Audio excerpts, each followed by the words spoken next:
Okay, let's dive into this. Welcome to today's explainer. Today, we are breaking down a really fascinating, deeply metaphorical piece of text.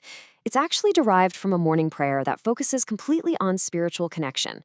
Now, whether you're coming to this with a strong theological background or you're just genuinely interested in how we as human beings seek meaning in our lives, this text is basically a masterclass. It uses some incredible metaphors to explain the pursuit of the divine. So, our goal today is to map out exactly how this source structures that journey. The journey from feeling totally lost all the way to finding ultimate peace. And a text anchors us right out of the gate with a huge, universal question.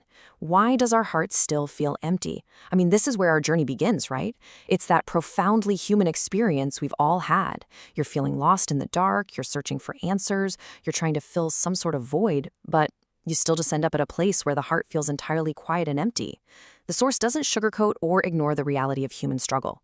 It actually drops us right into the middle of our darkest nights. To answer that big opening question of emptiness, the text introduces this specific verse as its central thesis. This right here is the absolute foundation for everything we're about to unpack. But the most important part to focus on isn't just the act of searching itself. It's that phrase, whole heart. The source is arguing that the reason we feel empty isn't because the divine is just hiding from us, but because of how we're actually going about the search. Section 1. The quiet, empty heart. Section 2. The wrong way to look. What I absolutely love about how the source approaches this feeling of being lost is that it points out a harsh truth. Our typical methods for seeking spiritual fulfillment, they're fundamentally flawed. And this brilliantly illustrates that flaw. See, we often look for the divine the way we look for a lost set of keys or, a missing shoe. Think about it. That kind of search is quick, it's mostly visual, and actually, if we don't find those keys right away, we just get frustrated and give up. Contrast that with a child looking for a lost mother in a crowded store. That search is relentless. The child is crying out, looking in absolutely every single corner, and they literally will not stop until they see her face. The text insists that this desperate, entirely focused pursuit is the only genuine way to seek. We also tend to use the completely wrong tools to comfort ourselves. When we feel that emptiness, the source notes that we almost immediately run toward temporary worldly distractions. We use food or money or even our friends just to feel a little bit better in the moment. The text describes these worldly comforts as small toys that break easily. They're fragile. True spiritual connection, on the other hand, is compared to a big, strong house that never falls down. It's a really profound contrast when you think about it, chasing after what is fragile versus building your life upon something that is permanent.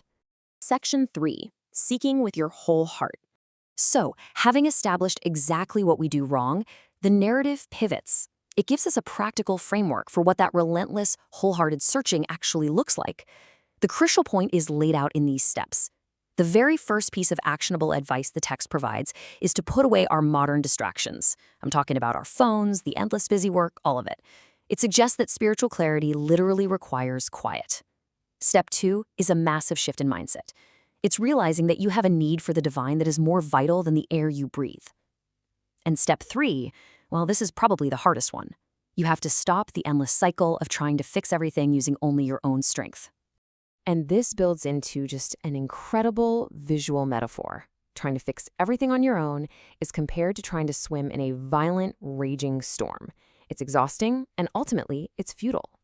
True peace, according to the source, only comes when you finally decide to let go of your own failing strength and just grab onto the life rope.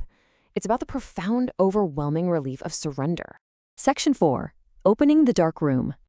Now, what's really interesting about this slide is how this concept of surrender leads us straight into the actual mechanics of vulnerability.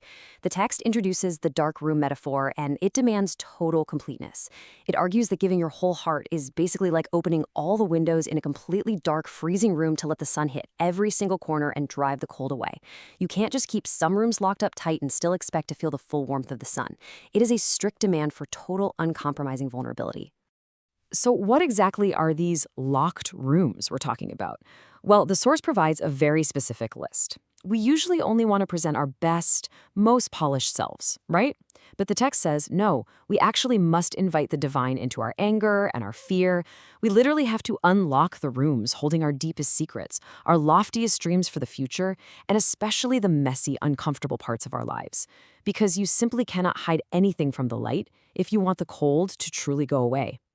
Once you manage to open those rooms and surrender everything, your entire perspective on worldly worries radically changes. The text uses this beautiful, evocative image, a little girl walking through a dark wood. If she's walking alone, she's terrified, she's completely vulnerable. But if she's holding her father's hand, she isn't afraid of the dark anymore. She knows her father is strong and he won't let her go. That is exactly the safety the text promises when you seek with everything you have. The dark woods of life, they haven't magically disappeared, but your fear of them absolutely has. Section 5. The greatest treasure. And that brings us to the ultimate rewards promised by the source material. The text makes a really massive claim here. It says, this connection is the absolute greatest treasure you can ever find. It directly contrasts this spiritual connection with ultimate worldly wealth. Sure, you might have a chest full of gold or a huge, beautiful house on a hill. But the text reminds us that everything, literally everything in this physical world, will eventually grow old, break, or fall down. The spiritual presence, however, is described as something that never changes. It's an endless love that outlasts any physical structure or material wealth you could possibly acquire. This all culminates in what is definitely my favorite juxtaposition of the piece. The feeling of wandering through life without this connection is described as wandering in a hot, thirsty desert. But finding this spiritual presence, it's like stumbling upon a deep well of cold water. The source says that when you finally drink from it, you are simply not thirsty anymore. It's the very definition of ultimate fulfillment. It's the feeling of finally being home, being safe, and being completely loved. Section 6. A prayer of surrender. Now notice how the energy of the text kind of shifts down here into a real-time practical application. It moves away from just explaining things and actually enacts the very steps we just outlined.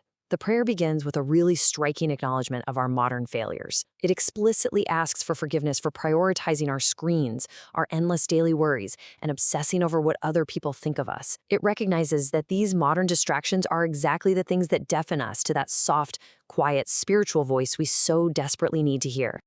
To combat those modern distractions, the text offers this specific plea. It says, "Give us a heart that hungers for your word every day." It's essentially an ask for a fundamental change in appetite.